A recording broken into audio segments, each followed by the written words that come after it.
Terpujilah Tuhan. Shalom semua. Adakah kamu ingin mengubah sesuatu di persekitaran kamu? Adakah kamu ingin mencipta sesuatu dalam kehidupanmu? Hari ini, Pastor Chris ingin memberitahu kamu bahawa kuasa untuk menghasilkan perubahan dan mencipta sesuatu ada pada dirimu sendiri. Haleluya. Sebab itulah tajuk perkongsian firman kita pada hari ini adalah Ia ada di dalam mulutmu. Puji Tuhan.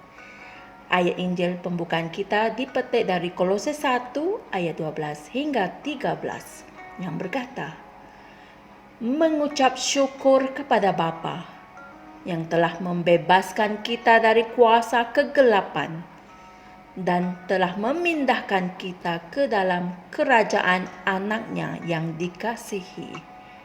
Puji Tuhan. Dalam Keluaran 17, Alkitab menunjukkan kepada kita bahawa orang Amalek menjadi salah satu musuh orang Israel pada zaman awal sejarah mereka. Oleh itu, Musa berkata kepada Yosua dalam Keluaran 17 ayat 9, pilihlah beberapa orang dan pergilah berperang melawan orang Amalek, manakala aku akan pergi ke puncak bukit itu dengan tongkat Allah di tanganku.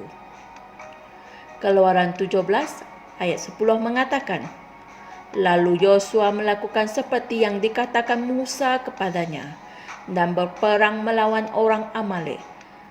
Tetapi Musa, Harun dan Hur telah naik ke puncak bukit. Inilah firman Tuhan.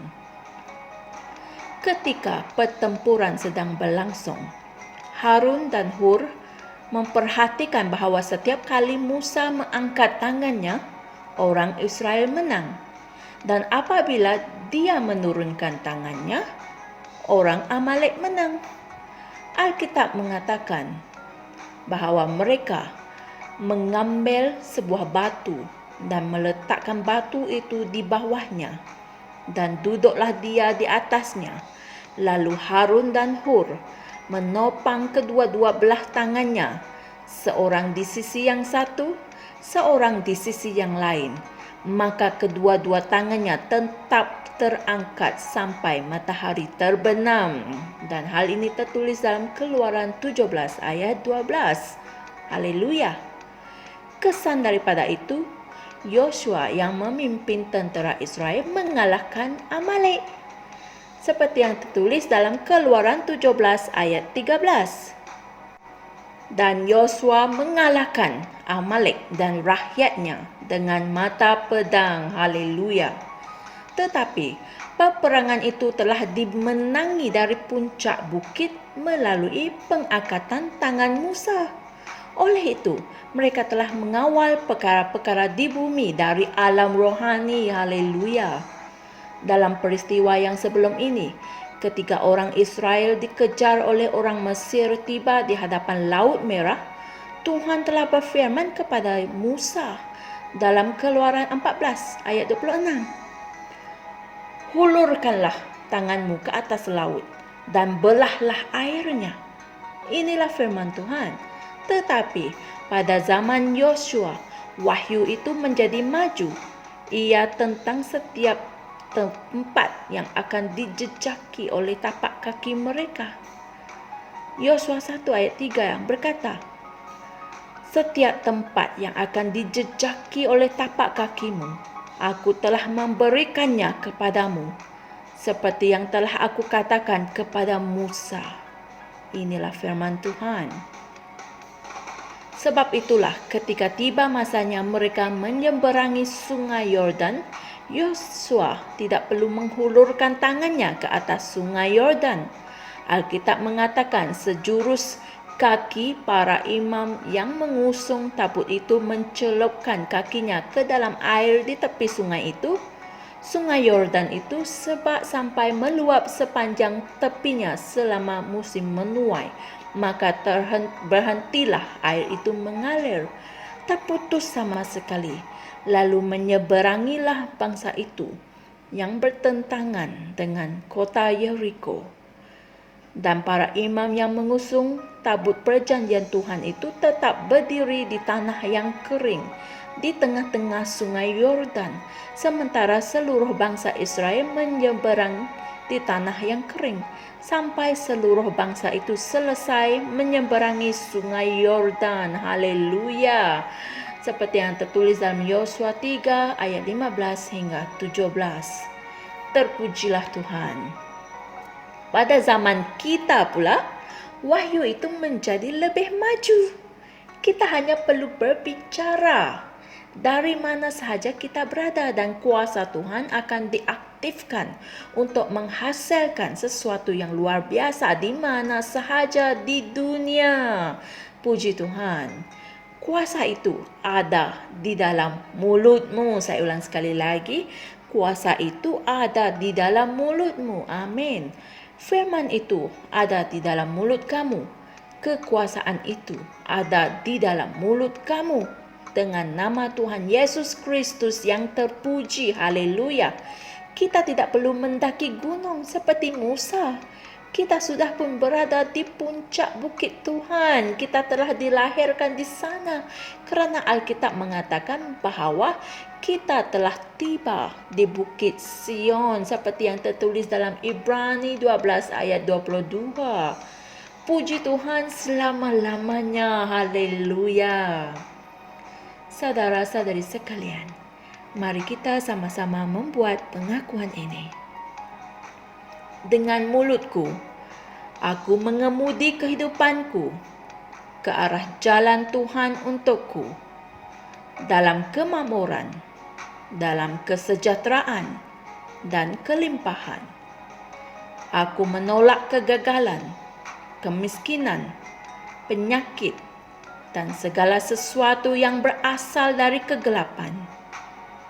Firman Tuhan adalah terang, dan ketika aku mengucapkannya keluar dari mulutku, kegelapan dihapuskan sepenuhnya. Segala kemenanganku dan kehidupanku yang penuh kemenangan dalam Kristus adalah terjamin. Maha mulia Tuhan. Haleluya. Untuk mempelajari topik kita pada hari ini, renungkan ayat-ayat Injil berikut, iaitu Yosua 1 ayat 8, Pengkhotbah 8 ayat 4, Kolose 3 ayat 16, dan Matius 12 ayat 34. Haleluya. Kuasa itu ada di mulutmu, di mulutku. Firman itu ada di dalam mulut kamu dan mulut aku.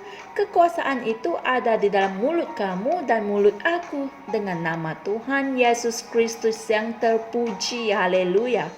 Alkitab mengatakan firman Tuhan itu hidup dan berkuasa dan lebih tajam daripada pedang bermata dua. Amin. Oleh itu, gunakanlah mulutmu untuk mengucapkan firman itu, dan segala kemenanganmu pasti terjamin. Puji Tuhan.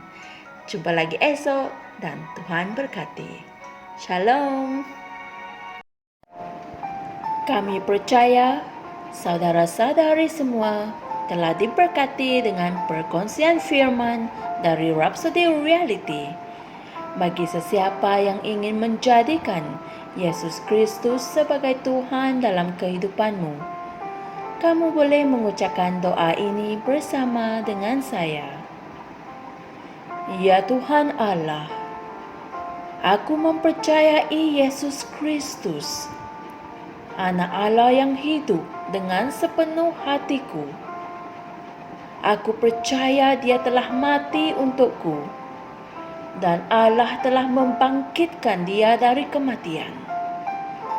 Aku percaya Dia hidup hari ini. Aku mengaku dengan mulutku bahawa Yesus Kristus adalah Tuhan dalam hidupku mulai dari hari ini. Melalui Dia dan di dalam nama-Nya, aku mempunyai kehidupan yang kekal. Aku telah dilahirkan semula. Terima kasih Allah kerana menyelamatkan jiwaku. Aku sekarang adalah anak Allah. Haleluya. Tanya, sekarang kamu telah menjadi anak Allah. Untuk apa-apa sebarang pertanyaan atau untuk mendapatkan lebih banyak maklumat mengenai bagaimana untuk bertumbuh sebagai seorang Kristian, anda semua boleh hantar mesej di akaun Facebook kami atau email kami di tni.msia@gmail.com. Sekali lagi, tni.msia@gmail.com. Tuhan berkati Anda semua.